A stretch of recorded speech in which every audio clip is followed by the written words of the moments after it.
Hello साथियों, मैं अंकित स्वागत करता हूं आप सभी का एम गुरुकुल यूट्यूब चैनल पर। कैसे हैं आप सभी? जल्दी से एक बार सब आ जाइए और हम लोग अपनी आज की वीडियो का शुभारंभ करें। आज बहुत ही शानदार हम लोग क्वेश्चन इस वीडियो में देखने वाले हैं, जिसमें हम लोग यूपी जीके के कुछ क्वेश्चन देखेंगे भैया, और कुछ देखेंगे हम लोग ग्रामीण परिवेश के। किसके? ग्रामीण परिवेश के क्वेश्चन देखेंगे। अच्छे अच्छे क्वेश्चन देखेंगे हम लोग। तो आइए हम लोग अपनी आज की वीडियो का शुभारंभ करें। और शानदार सा पहला क्वेश्चन आपकी प्यारी प्यारी नज़रों के सामने आपके स्मार्टफोन पर ये रहा। पहला क्वेश्चन आ चुका है जिसका हमको इंतज़ार था। और पहला क्वेश्चन क्या कह रहा है? कह रहा है, किस नगर को नगर महोदय श्री के नाम से जाना जाता था? विकल्प पहला कह रहा महोबा, दूसरा कह रहा कामपिल्य, तीसरा कह रहा मथुरा, या चौथा कह रहा कन्नौज। तो इसमें से कौन सा ऐसा नगर है जिसे कि नगर महोदय श्री के भी नाम से जानते थे? अपने आप में बहुत ही अनोखा शहर है वह। किस नगर को नगर महोदय श्री के नाम से जाना जाता था? ठीक है, अगर बात किया जाए कि इस नगर के पहले की, इसे पहले किस नाम से जानते थे, तो अगर इसकी बात करें तो जब हर्ष का शासनकाल होता है, हर्षवर्धन का शासनकाल होता है, उस समय इसका नाम क्या रख दिया जाता है? नगर महोदय श्री के नाम से इसको जानते हैं। यह कोई और नहीं बल्कि कौन हो जाता है? यह आपकी इत्र नगरी हो जाती है। कौन सी नगरी? इत्र नगरी हो जाती है। यानी कि सही जवाब आपका बन जाएगा कन्नौज। क्या बन जाएगा? कन्नौज बन जाएगा। इसमें क्या है कि ये आपका बन जाएगा ऑप्शन नंबर चौथा, कन्नौज बन जाएगा। चौथा विकल्प आपका सही होता हुआ यहाँ पर दिखाई दे रहा है। चलते हैं हम लोग क्वेश्चन नंबर सेकंड की ओर। और क्वेश्चन नंबर सेकंड क्या कह रहा है? कह रहा है कि क्वेश्चन नंबर सेकंड कह रहा है, केंद्रीय औषधि शोध संस्थान स्थित है। विकल्प का पहला कह रहा है नई दिल्ली, विकल्प दूसरा कह रहा शिमला, तीसरा कह रहा लखनऊ, या चौथा कह रहा हैदराबाद। तो इनमें से सही जवाब कौन सा बन जाएगा? यह आपको बताना है कि केंद्रीय औषधि शोध संस्थान कहाँ पर स्थित है। तो देखो भैया, अगर हम लोग केंद्रीय औषधि शोध संस्थान की बात करें तो सौभाग्य का विषय है कि यह अपने यूपी में है। और यूपी में कहाँ पर है? तो यूपी में याद रखना कि उत्तर प्रदेश की राजधानी लखनऊ के अंतर्गत ये देखने को मिलता है। यानी कि अगर बात करें कौन सा विकल्प हमारा सही हो जाएगा, तो विकल्प तीसरा यहाँ पे हमारा फिर से एक बार सही होता हुआ दिखाई दे रहा है। और अगर लखनऊ की बात करें तो लखनऊ किस नदी के तट पर हो जाता है? किनारे हो जाता है, तो गोमती नदी किनारे हो जाता है। और अभी कल ही हम लोग चर्चा किए हैं कि घड़ियाल प्रजनन केंद्र कहाँ पर है, तो अभी कुकरैल लखनऊ में देखने को मिलता है। ठीक है, चलते हैं आगे क्वेश्चन नंबर थर्ड की ओर। और तीसरा क्वेश्चन क्या कह रहा है? तीसरा क्वेश्चन कह रहा है, अपने आप में बहुत ही बेजोड़ क्वेश्चन है। क्वेश्चन नंबर तीसरा कह रहा, शेरे बलिया के नाम से किसे जानते हैं? बहुत बढ़िया। शेर ए बलिया यानी कि बलिया का शेर के नाम से किसे जानते हैं, यह आपको बताना है। पहला विकल्प कह रहा भगत सिंह जी, विकल्प दूसरा कह रहा है चंद्रशेखर आज़ाद, तीसरा कह रहा है चिट्टू पांडे, चौथा कह रहा मंगल पांडे। तो इसमें से सही जवाब कौन सा बनेगा कि शेर ए बलिया यानी बलिया के शेर की उपमा किसे दी जाती है? तो देखिए, अगर बात किया जाए कब कि भारत छोड़ो आंदोलन के दौरान यानी 1942 में क्या होता है, बलिया में एक समांतर अस्थायी सरकार की स्थापना की जाती है। और वो किसके नेतृत्व में की जाती है? वह की जाती है चिट्टू पांडे जी के नेतृत्व में। किसके नेतृत्व में? चिट्टू पांडे जी के नेतृत्व में की जाती है। और इन्हें ही बलिया का शेर या यूं कहें शेरे बलिया के नाम से जानते हैं। किस नाम से जानते हैं? शेर ए बलिया के नाम से जानते हैं चिट्टू पांडे जी को। तो सही जवाब हो जाएगा विकल्प नंबर तीसरा हमारा यहाँ पर, चिट्टू पांडे। और बलिया की बात आई है तो बलिया को कैसे भूल सकते हैं? अभी कल या परसों की वीडियो में हम लोग देखे थे कि उत्तर प्रदेश का जो सबसे पूर्वी जिला है वह हो जाता है आपका बलिया। क्या हो जाता है? बलिया हो जाता है। और दूसरी बात क्या? दूसरी बात, महत्वपूर्ण बात यह थी कि उत्तर प्रदेश में, ठीक कहाँ पर? उत्तर प्रदेश में गंगा नदी किस जिले से प्रवेश करती हैं? बिजनौर से। और कहाँ से निकासी करती हैं? उत्तर प्रदेश से कहाँ से एग्जिट करती हैं, कहाँ से बाहर हो जाती हैं? तो वह हो जाता है पॉइंट आपका बलिया। तो गंगा नदी आपके साथियों बिजनौर जिले से यूपी में प्रवेश करती हैं और बलिया जनपद से बाहर हो जाती हैं। सारी आपकी जो यूपी जी के क्वेश्चंस की वीडियो सारी प्लेलिस्ट में पड़ी हुई हैं। आप सभी से गुजारिश है कि एक बार जा करके पूरी वीडियो आप लोग ज़रूर देखिएगा। और चैनल पर नए हैं साथियों, चैनल को सब्सक्राइब भी अवश्य कीजिएगा। चलते हैं क्वेश्चन नंबर 4 की ओर। कहाँ पर? क्वेश्चन नंबर 4 की ओर चलते हैं। और चौथा क्वेश्चन क्या कह रहा है? कह रहा कि सैयद सलार मेला, कौन सा? सैयद सलार मेला कहाँ आयोजित होता है? ठीक, सैयद सलार मेला कहाँ आयोजित होता है? पहला विकल्प कह रहा बाराबंकी, दूसरा कह रहा अयोध्या, तीसरा कह रहा बहराइच, या चौथा कह रहा पीलीभीत। तो सैयद सलार मेला कहाँ पर देखने को मिलता है? ठीक है। अच्छा, मेला का अगर कॉन्सेप्ट देखा जाए तो प्राचीन काल में इसका बहुत ही महत्वपूर्ण स्थान था, क्योंकि संचार के इतने माध्यम उस समय ना थे। जैसे आपका मोबाइल हो गया, आपका जो है फ़ोन इत्यादि की इतनी सुविधा नहीं थी। तो क्षेत्रीय स्तर पर छोटी छोटी दूरी पे मेले लगते थे। तो उसमें क्या होता था कि मान लीजिए कोई रिश्तेदार है, बहुत दिन से संपर्क नहीं हो पाया है। अच्छा, इतने परिवहन के साधन भी नहीं थे कि आज की तरह कि आपके पास बाइक है, आपके पास कार है ना। तो ये होता था कि फलानी जगह मेला है, तो हो सकता है हमारे फलाने रिश्तेदार वहाँ पे क्या हो, मुलाकात हो जाए, जो आस पड़ोस के रहते थे। इस वजह से भी काफ़ी इसका क्या होता था, महत्व होता था। और दूसरी बात, बाजार हाट इतने ज़्यादा ना थे, अमेजन वगैरह की सुविधा तब थी नहीं, ऑनलाइन वाली।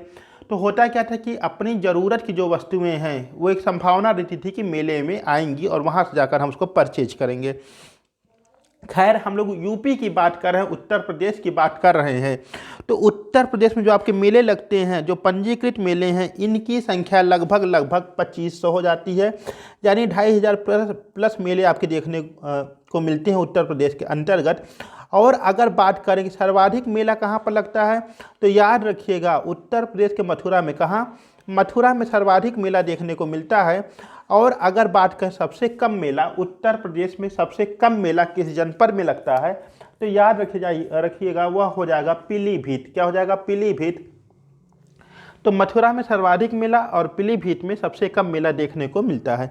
सैयद सालार मेले की बात करें तो सैयद सालार मेला आपका देखने को मिलता है बहराइच में। कहाँ पर? बहराइच में देखने को मिलता है। यानी कि विकल्प संख्या तीसरी आपकी क्या हो जाएगी? सही जवाब यहाँ पर बनता हुआ दिखाई दे रहा है। बाराबंकी की बात करें तो बाराबंकी में आपका देवा शरीफ का मेला बहुत ही फेमस मेला है। सैयद सालार आपका बहराइच हो जाएगा। अयोध्या में बात करें तो रामनगरिया मेला इत्यादि आपको देखने को मिलता है अयोध्या के अंतर्गत। ठीक है, चलते हैं आगे हम लोग क्वेश्चन नंबर 5 की ओर। करा रानी लक्ष्मीबाई पुरस्कार संबंधित है। पहला करा खेल से, विकल्प दूसरा आपका कह रहा पत्रकारिता से, तीसरा करा साहित्य से, या चौथा करा संगीत से। तो रानी लक्ष्मीबाई का बाई पुरस्कार संबंधित है, किस क्षेत्र से संबंधित है, यह आपको बताना है। खेल, पत्रकारिता, साहित्य या संगीत। तो क्या सही हो जाएगा, यह आपको बताना है। रानी लक्ष्मीबाई जी की बात करें तो उनका जन्म हो जाता है उत्तर प्रदेश के वाराणसी में। और इनके बचपन का नाम था क्या? मनु। क्या नाम था? मनु। और इनको प्यार से छबीली भी कहा जाता था। इनका विवाह हो जाता है झांसी के गंगाधर राव के साथ में। तो रानी लक्ष्मीबाई पुरस्कार संबंधित है, आपको बताना है। और उस कविता को जरा याद करिए, कौन सी कविता थी? कि बुंदेले हर बोलों के मुख, हमने सुनी कहानी थी, खूब लड़ी मर्दानी वह तो झांसी वाली रानी थी। अपने दत्तक पुत्र को पीठ में बांधकर जब वह उतरी मैदान में तो ऐसे लग रहा था जैसे रणचंडी उतर गई है, और अंग्रेजों का ऐसे सफाया करने लगी, पूछिए मत। कैप्टन ह्यूरोज कहता है कि यह क्या है? अकेली मर्द है ना। इसको मर्द की संज्ञा देता है कैप्टन ह्यूरोज। और इस तरह से रानी लक्ष्मीबाई जी का शौर्य और पराक्रम हमको हमेशा क्या करना चाहिए? याद करना चाहिए। हमारी विभूतियाँ हैं ये सभी। रानी लक्ष्मीबाई पुरस्कार किससे संबंधित हो जाएगा? अगर इसकी बात करें तो यह हो जाता है ऑप्शन नंबर फर्स्ट, यानी कि खेल से। किससे? खेल से संबंधित हो जाता है रानी लक्ष्मीबाई पुरस्कार। और इसमें जो महिला एथलीट होती हैं, जिन्होंने क्या किया है, देश में या विदेशों में उस ख्याति को अर्जित किया है, उन्हें यह पुरस्कार दिया जाता है। और अगर इसकी बात करें कि इसमें कितने रुपए की धनराशि दी जाती है, तो याद रखिएगा 50,000 रुपये की धनराशि दी जाती है। रानी लक्ष्मीबाई पुरस्कार के अंतर्गत 50,000 की जो है धनराशि दी जाती है।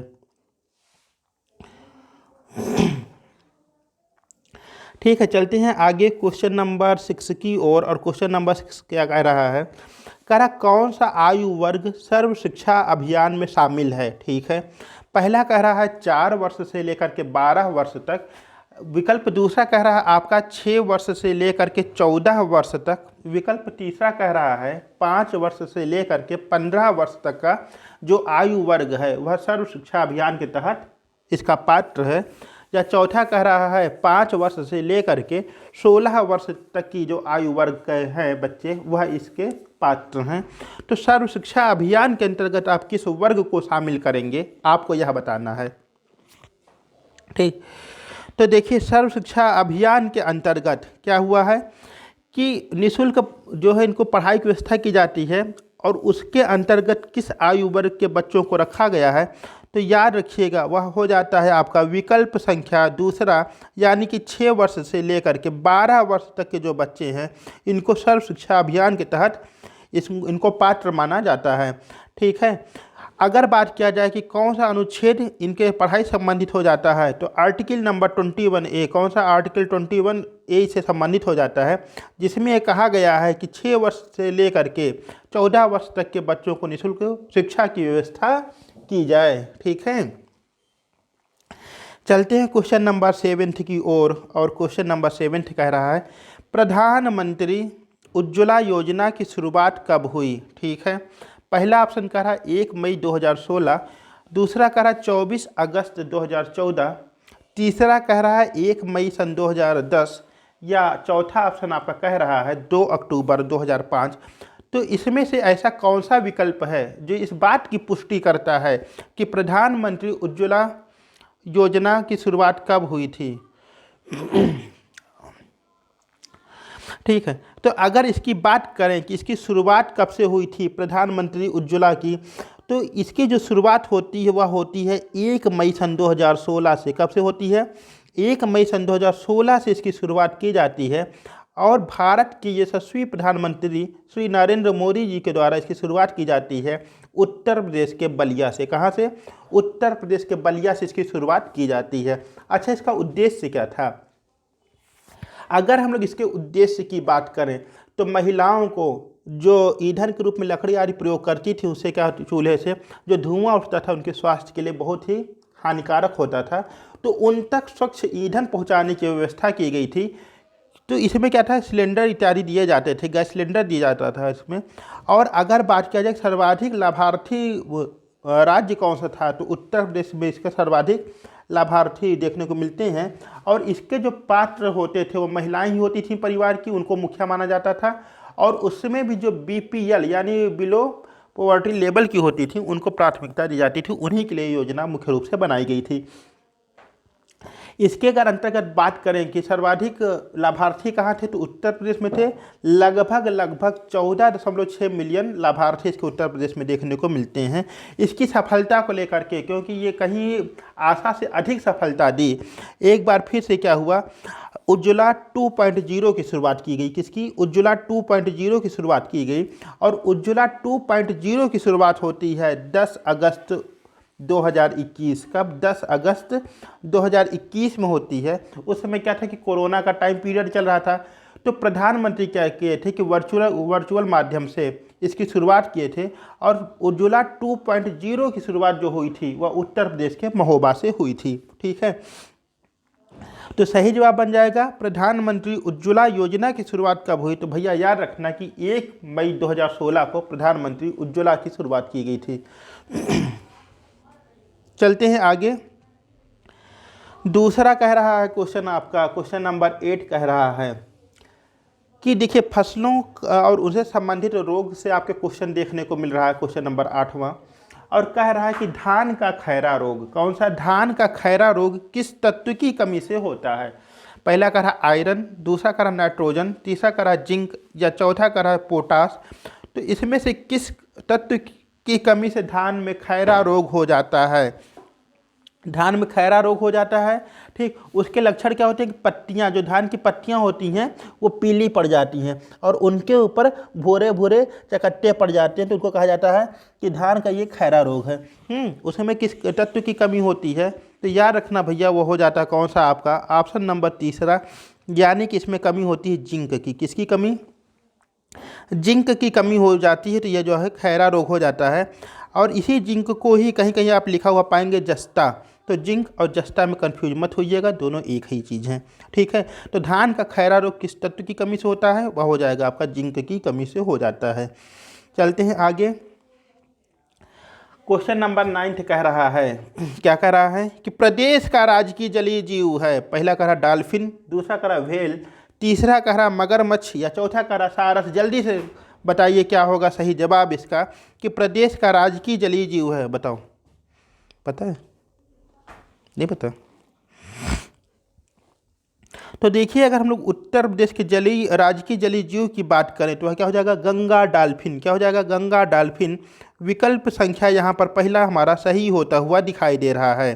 ठीक है, और आज का लास्ट क्वेश्चन हम लोग बढ़ रहे हैं उस ओर, और उसके पहले आप सभी से निवेदन है कि चैनल पर नए हैं, चैनल को सब्सक्राइब अवश्य कीजिएगा। और क्वेश्चन नंबर 10वां अपने आप में आ गया है, एक बेहद खूबसूरत सा क्वेश्चन आपकी नज़रों के सामने।